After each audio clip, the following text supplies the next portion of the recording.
This channel does not promote any violent, harmful, or illegal activities. All content provided by this channel is meant for an educational purpose only. আরে কম দে কিন্তু খাঁটি দে MDH Kashmiri লাল লঙ্কার গুঁড়ো। Good evening, শুরু করছি super prime time TV9 Bangla. Lima রয়েছে আপনাদের সঙ্গে। দাদার কীর্তি ফাঁস সাঙ্গপাঙ্গর। কলকাতা পুলিশের সিটের জেরায় জাইব প্রমিতের দাবি যা করার মনোজিতের নির্দেশেই করেছি। কি করেছে? ধর্ষণের ভিডিও তোলার কথা স্বীকার জাইব ও প্রমিতের। চোখের সামনে ধর্ষণ হচ্ছে, কেউ বাধা দিল না।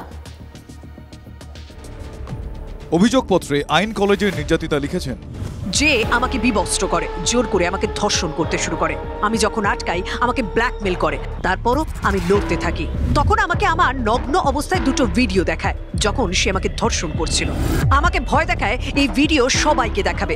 যখন যে আমাকে জোর করে ধর্ষণ করছিল তখন এম এবং পি দাঁড়িয়ে সব দেখছিল। যে হলো মনোজিৎ মিশ্র, গণধর্ষণে মূল অভিযুক্ত। এম এবং পি এদেরই একজন জাইব আহমেদ, অন্যজন প্রমিত মুখোপাধ্যায়। মনোজিতের এই দুই সাঙ্গপাঙ্গকে জেরা করে বেশ কিছু সূত্র পেয়েছে কলকাতা পুলিশের স্পেশাল ইনভেস্টিগেশন টিম। সূত্রের খবর, পুলিশি জেরায় দাদার কীর্তি ফাঁস করে জাইব ও প্রমিতের দাবি, যা করেছি দাদার কথাতেই করেছি, দাদার নির্দেশেই ভিডিও তুলেছি। ব্ল্যাকমেল করবে বলেই ভিডিও তুলতে বলতো দাদা। ভিডিও দেখিয়ে আবারও ঘনিষ্ঠ হওয়ার ছক ছিল দাদার। জাইব ও প্রমিতের দাবি খতিয়ে দেখছে পুলিশ। তবে নির্যাতনের ভিডিও যে তোলা হয়েছে তার সত্যতা অভিযুক্তদের মোবাইলেই পেয়েছে পুলিশ। একটা বিষয় স্পষ্ট, একই মহিলাকে বারবার ধর্ষণ করার ইচ্ছা ছিল মনোজিতের, তাই প্রথমবার ধর্ষণের ভিডিও তুলে রাখত, সেই ভিডিও দেখিয়ে ব্ল্যাকমেল করত। 2019 বা 2020 নাগাদ আইন কলেজেরই এক ছাত্রীকে ধর্ষণ করেছিল মনোজিৎ।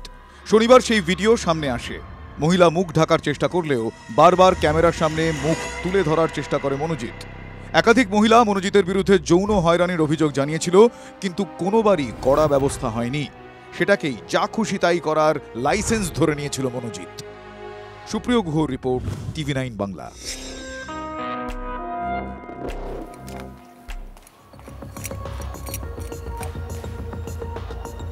কসবায় গণধর্ষণ কাণ্ডে ন্যাশনাল মেডিকেল কলেজের মেডিকো লিগ্যাল রিপোর্টকেই মান্যতা কলকাতা মেডিকেলের। ঘাড়, বুক সহ গোটা শরীরে যৌন হেনস্থার চিহ্ন।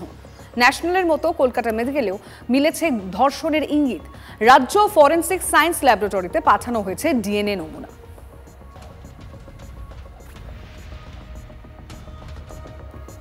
কসবা কাণ্ডে ধৃত মনোজিতের আরও কুকীর্তি প্রকাশ্যে।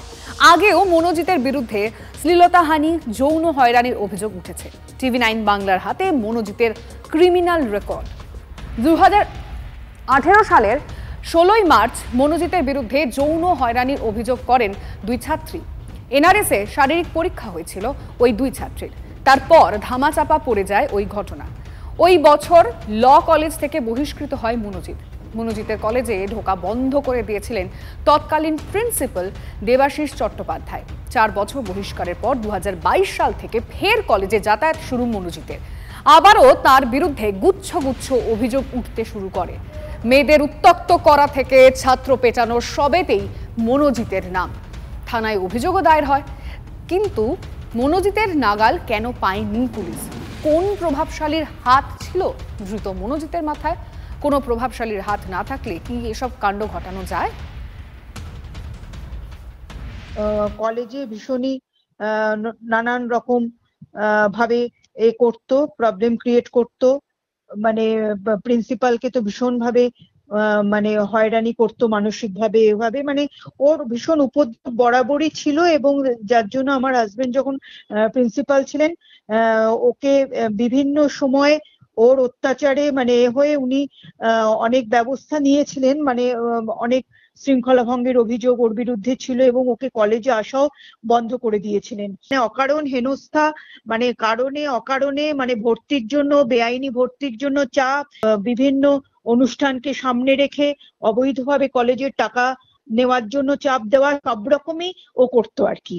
মানে দুটো জায়গায়, দুটো ইউনিভার্সিটির আন্ডারে ও সেম সময়ে সেম সেশনে ও ভর্তি হয়েছিল, মানে যেটা একেবারেই বেআইনি। অনেকবারই ওর বিরুদ্ধে থানায় অভিযোগ জমা পড়েছে এবং এইভাবে তখন কিছুদিন ওর আসা কলেজে বন্ধ করা গেছিল।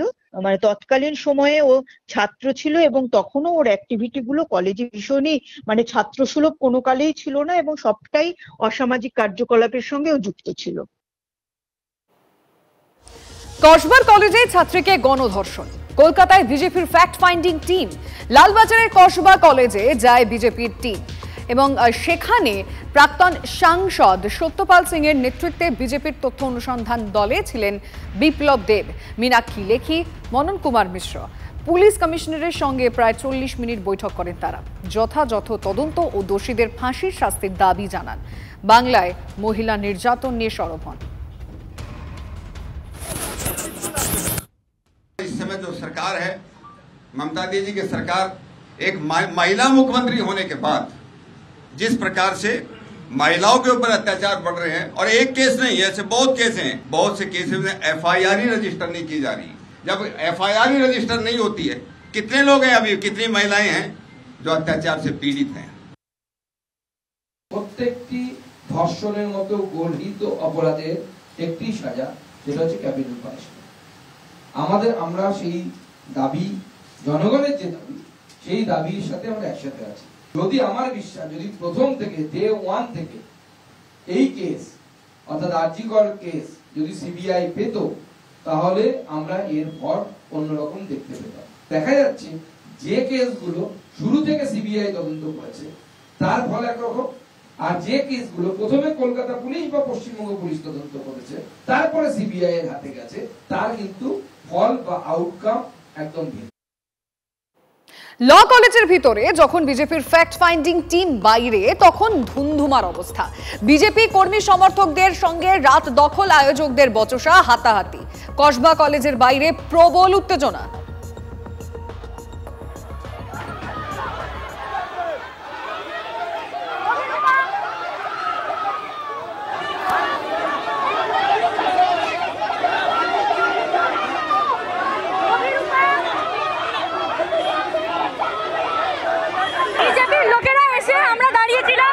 আমরা পিসফুলি প্রটেস্ট করছিলাম। আমরা বিজেপিকে প্রশ্ন তুলেছি যে যদি আমরা ধর্ষণের কথা বলি তাহলে কি আমরা আসিফার কথা ভুলে যাব, আমরা কি বিলকিস বানুর কথা ভুলে যাব? সেই জন্য বিজেপির লোকেরা এসে ধস্তাধস্তি করে এবং আমার জামা ছিঁড়ে দেয়। এরা ধর্ষণের কথা বলবে, যারা একটা মেয়ের জামা ছিঁড়ে দিচ্ছে। ওরা মিথ্যা মিথ্যে মিথ্যে করা কথা বলে।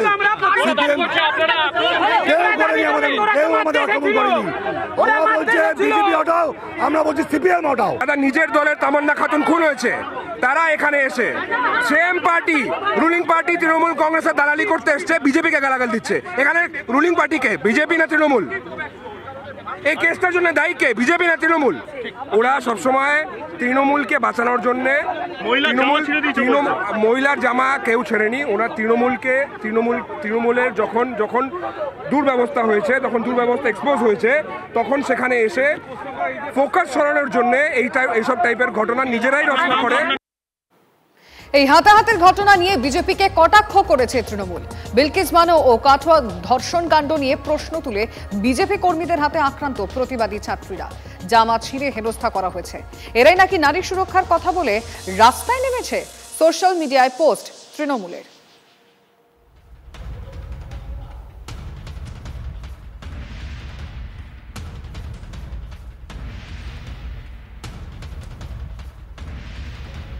ক্যাম্পাসে ছাত্রীকে গণধর্ষণ অনির্দিষ্টকালের জন্য, তাই বন্ধ college. South Calcutta law college অনির্দিষ্টকালের জন্য বন্ধ থাকছে। গভর্নিং কমিটির বৈঠকে সিদ্ধান্ত নেওয়া হয়েছে। ছাত্রীকে গণধর্ষণের তদন্তে কলেজের একাধিক জায়গা সিল করে দিয়েছে পুলিশ। নমুনা সংগ্রহে বারবার ক্যাম্পাসে যাচ্ছেন তদন্তকারীরা, আর সেই তদন্ত প্রক্রিয়া যাতে ব্যাহত না হয় সেই কারণেই কলেজ আপাতত বন্ধ রাখার সিদ্ধান্ত নেওয়া হয়েছে বলে কলেজ পরিচালন সমিতি জানিয়েছে। আর সেই সঙ্গে কলেজের জিবি মেম্বারের দাবি, ভোট নেই যখন, তখন ইউনিয়ন রুমে তালা ঝুলিয়ে দেওয়া হোক। বন্ধ অনির্দিষ্টকাল আশা করা যায় কয়েকদিনের মধ্যে খুলে যাবে। মানে যেটা পুলিশের যে কাজটা, ফরেন্সিকের যে কাজটা, এই কাজগুলি হয়ে গেলেই কলেজ খুলে যাবে। মনোজিৎকে আমরা আমার যতদূর মনে হয় 14 সালে কলেজ থেকে এক্সপেল করে দিয়েছিলাম ওর আচরণের জন্য। বছর 3 পরে ও আবার নতুন করে ভর্তি হয়। এটা নয় যে ওর এক্সপালশনের পরে কন্টিনিউশন হয়েছে, ওটা নয়, আবার ফ্রেশ ক্যান্ডিডেট হিসাবে অ্যাপ্লাই করে অ্যাডমিশন প্রসেস অনুযায়ী ভর্তি হয়। এবং গোলমাল মাঝে মধ্যেই করত। স্টুডেন্টস ইউনিয়ন যে ঘরগুলি আছে আপাতত বন্ধ করে দেওয়া উচিত। আর কলেজ আওয়ার্সের পরে মানে কলেজে কারোর থাকার কোনো দরকার নেই। এরকম কলেজ বন্ধ, আর অফকোর্স আমাদের হ্যাম্পার তো হবেই, কারণ আমাদের রেজাল্ট আটকে আছে, ওদের এক্সাম আটকে আছে জুনিয়র্সদের। আর এরকম হওয়ার তো কোনো কথা না। একটা অথরিটি যেখানে মানুষ পড়াশোনা করতে আসে, একটা প্রফেশনাল ডিগ্রি নিতে আসে, এখানে এইসব হচ্ছে স্বাভাবিক। সেটাই কেরিয়ার তো হবেই, কারণ আমরা কলেজে পরীক্ষা দিতে পারবো না, তো আমরা রেজাল্ট পাবো না, তো সেটাই তো অ্যাফেক্টেড হবই আমরা। সেটা তো হবো না এমন তো কোনো কথা নেই। যখন কলেজ খোলা ছিল তখন তার মধ্যে এতটাই systematic failure, there is zero accountability of anything. College বন্ধ হলে মানে সেটা আরও ডাউনহিল চলে যাচ্ছে। There is still no accountability because once again college বন্ধ। সবই বন্ধ করেছে, আমরা আগের বছর চালু করবো, সরকারে আসবো, আমরা আগের বছর চালু করবো, ওনারা 1 বছর বন্ধ রাখবো। কসবা কাণ্ডে নির্যাতিতাকে নিয়েই প্রশ্ন, মদন মিত্রকে শোকজ তৃণমূলের। আজই শোকজের জবাব দেবেন কামারহাটির বিধায়ক। ব্যক্তি নয়, দল বড়, দলই সবকিছু। প্রতিক্রিয়া মদন মিত্রের। দলকে নিজের বক্তব্যের বিস্তারিত ব্যাখ্যা দেবেন বলে জানিয়েছেন কামারহাটির তৃণমূল বিধায়ক। আমি ব্যক্তি নয়, দল বড়, দলের চেয়ে নেতা বড়। তো আমার নেত্রী আমাকে একটা শোকজ পাঠিয়েছেন দল থেকে, আমি তার উত্তর দেবো। কিসের অভিমান করবো? দল আমার সব কিছু, দলের জন্যই আমি সব কিছু। দল মনে করেছে দলের কোনো অস্বস্তি হয়েছে, দল আমায় পাঠিয়েছে, আমিও প্রকৃত অবস্থান জানিয়ে দলকে জানাচ্ছি। আমি আশা করব দল নিশ্চয়ই আমার অবস্থানটা বুঝবে, কারণ আমি সব কিছু ডকুমেন্ট দিয়েই দলের কাছে উত্তর দিচ্ছি। সিংহাসনের জন্য বৃদ্ধ শাহজাহানকে জেলে পুরেছিল ছেলে ঔরঙ্গজেব। সেই শাহজাহানের মানে বৃদ্ধ শাহজাহানের জন্য আজও অনেকে চোখের জল ফেলেন। কিন্তু আজ যে শাহজাহানের কথা বলবো সে অনেকের চোখের জলের কারণ। সন্দেশখালীর বেতাজ বাদশা ছিল শেখ শাহজাহান, জেলেই রয়েছে এখনো পর্যন্ত। তার বিরুদ্ধে ভুরি ভুরি অভিযোগ রয়েছে। মহিলাদের শ্লীলতাহানি, জমি জবরদখল থেকে রেশন দুর্নীতি, একাধিক অভিযোগ রয়েছে। এরই মধ্যে আবার বিজেপির 3 কর্মী খুনের তদন্তভার সিবিআই এর কাছে পাঠিয়ে দিল কলকাতা হাইকোর্ট।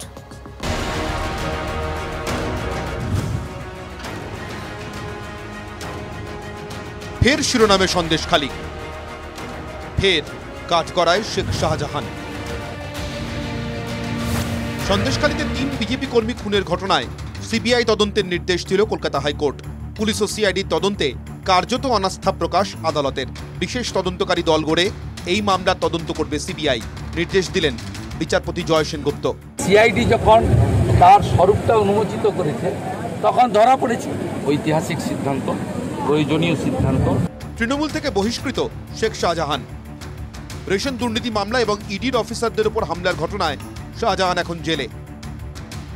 2019-এর 6 জুন সন্দেশখালীর বিজেপি কর্মী প্রদীপ মণ্ডল, দেবদাস মণ্ডল এবং সুকান্ত মণ্ডলকে খুন করে দেহ লোপাটের অভিযোগ ওঠে। তাতে নাম জড়ায় শাহজাহানের। 2টি এফআইআর হয়েছিল এই ঘটনায়। প্রাথমিক চার্জশিটে শেখ শাহজাহানের নামও ছিল। পরে সিআইডি এই মামলার তদন্তভার নেয়। চার্জশিট থেকে বাদ যায় শেখ শাহজাহানের নাম। 2022 খুনের মামলাতে শাহজাহানের নাম ছিল, তাতেও সে জামিন পেয়ে যায়। শুরু থেকেই শেখ শাহজাহানকে আড়াল করার অভিযোগ উঠেছিল প্রশাসনের বিরুদ্ধে, যে অভিযোগ বারে বারে তুলছিলেন বিরোধী দলনেতা শুভেন্দু অধিকারী। এমনকি শাসক দলের ভয়ে 2টি পরিবার আজও গ্রাম ছাড়া বলেও এদিন অভিযোগ করেন তিনি। 2টি পরিবারের 9 জন এই মামলার নিষ্পত্তি না হওয়া পর্যন্ত বা যতদিন তারা মনে করবেন তারা সেফ হাউসে আমার তত্ত্বাবধানে থাকবেন। নারী নির্যাতন, ভেরির জন্য জমি দখল থেকে রেশন দুর্নীতি, একের পর এক মামলায় অভিযুক্ত শেখ শাহজাহান। রেশন দুর্নীতি মামলায় জামিনের আর্জির শুনানি চলছে কলকাতা হাইকোর্টে। এবার বিজেপি কর্মী খুনের মামলাতেও তদন্ত ভার গেল সিবিআই এর হাতে। আরও চাপে পড়ল সন্দেশখালীর ত্রাস, শেখ শাহজাহান। Shrabanti Saha report, TV9 Bangla. সন্দেশখালীতে কিশোরীকে লাগাতার ধর্ষণের অভিযোগ, নির্যাতিতার বান্ধবীর বাবার বিরুদ্ধে অভিযোগ দায়ের। অভিযুক্ত আইএসএফ সমর্থক পলাতক। গতকালও কিশোরীর ওপর নির্যাতন করে অভিযুক্ত। কিশোরীর চিৎকারে ছুটে আসে স্থানীয়রা।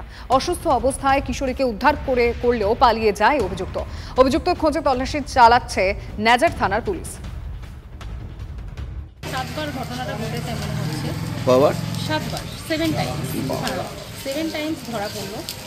মানে প্রথম থেকে এটা কন্টিনিউ চলে যাচ্ছিল, কিন্তু গতকাল দুপুরের পরে এই ঘটনাটি দুটো মহিলার সামনে আসে।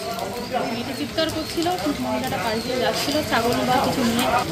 তারপরে প্রশাসনের দ্বারস্থ হয় তারা। সব রকম সহযোগিতা করা হচ্ছে আমাদের দলের শীর্ষ নেতৃত্বকে, আমিও জানিয়েছি যাতে সুবিচার পায়। কি কোনো রাজনৈতিক দলের সঙ্গে যুক্ত? রাজনৈতিকভাবে তো কোনো দল করতে দেখেনি, আইএসএফ সমর্থক এটুকু জানি। টালিগঞ্জে স্টুডিও পাড়ায় ফের সংঘাতের মেঘ। অনির্বাণের মিউজিক ভিডিও শুটিংয়ে বাধা। ফেডারেশনের বিরুদ্ধে অসহযোগিতার অভিযোগ অনির্বাণের। আটকে অভিনেতা পরিচালক অনির্বাণ ভট্টাচার্যের শুটিং। ফেডারেশনের সঙ্গে আপনাদের একটা আপনার সুদেষ্ণা রায় সংঘাত, হ্যাঁ অবশ্যই সংঘাত, এবং সেই সংঘাত মহামান্য আদালত পর্যন্ত পৌঁছেছে। এটা কি সেই সংঘাতের আবহেই এই ঘটনাগুলো ঘটছে বলে আমরা ধরে নিই? একদমই হ্যাঁ, সেটা মানে সেটা বুঝতে বিরাট কিছু মানে তথ্য লাগে না, মানে এটা একটা সহজ। তাহলে এটা তো এক প্রকার আপনাদেরকে বয়কট করা হচ্ছে। হ্যাঁ করা হচ্ছে, সেটাই যে বারবার এই কাজগুলো এক্সিকিউট করতে পারছি না তাতে বুঝতে পারছি। কিন্তু এটার কোনো রকমের অফিসিয়াল আনঅফিসিয়াল মুখে বলা হাতে লেখা চিঠি ইত্যাদি আমাদের কাছে কোনোবারই এসে পৌঁছচ্ছে। অর্থাৎ এটা একটা অদ্ভুত কমিউনিকেশন সিস্টেম যে আমার সঙ্গে কেউ কাজ করবে না বা আমাকে কাজ করতে দেওয়া হবে না বা আমি কাজ করতে গেলে অসুবিধার সম্মুখীন হব, এইটা আমার কাছে কোনো কি বলবো কোনো প্রি ইনফরমেশন হিসেবে আসছে না। আমার ছবিটা 14ই এপ্রিল, তারপরে 16ই এপ্রিল বন্ধ হয়ে যায়। হ্যাঁ, আর অনির্বাণের যে অভিজ্ঞতা, সেই অভিজ্ঞতার মধ্যে দিয়ে আমি সেই সময় গিয়েছি। আমার সঙ্গে আমার 25 বছরের পুরনো প্রোডাকশনের লোকজন, বিভিন্ন লোকেরা যারা এত বছর ধরে কাজ করেছে, প্রত্যেকেই কাজ করছিল। শেষ মুহূর্তে অজানা কারণে তারা এসে বলেছে, দিদি তুমি তো সবই বুঝছো, আমরা কাজটা করতে পারছি না।